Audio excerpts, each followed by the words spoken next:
સુરત શહેરમાં પારિવારિક કંકાસના કારણે આત્મહત્યાના પ્રયાસોનો ઘટનાઓ વધી રહી છે ત્યારે આજે વધુ એક કિસ્સો પ્રકાશમાં આવ્યો છે।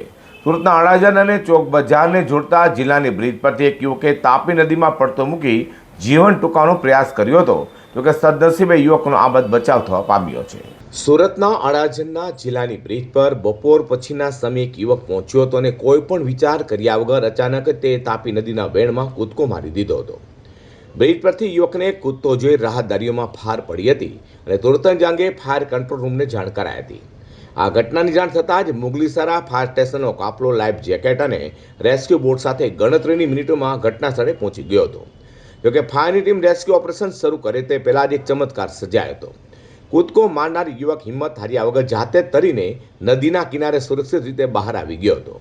ફાયર વિભાગે તુરત જ 108 એમ્બ્યુલન્સ બોલાવી યુવકને પ્રાથમિક સારવાર આપી વધુ તપાસ માટે નવી સિવિલ હોસ્પિટલ ખસેડ્યો હતો।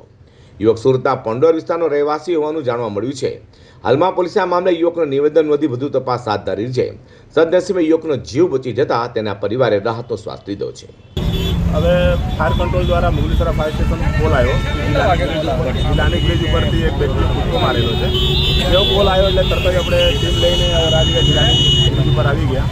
આ જે તપાસ કરતા એમ જણાવ્યા કે આજે કૂદકો મારેલો છે, એટલે નીચે તપાસ કરતા જતા હતા જે વ્યક્તિ કૂદકો મારેલો છે આપણે સહી સલામત પોતે બહાર આવી ગયેલો છે और અને બ્રિજ ઉપર લાવ્યા છે આપણે और 108 બોલાવી और અને સિવિલ હોસ્પિટલ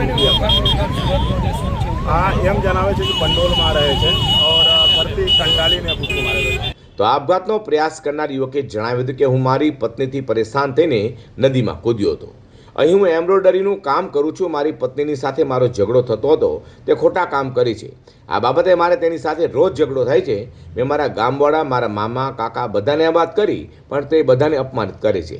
પત્ની સાથે મારે જરાય બનતું નથી, ઝઘડો કરે છે, તેથી મેં આ આપઘાતનો પ્રયાસ કર્યો છે।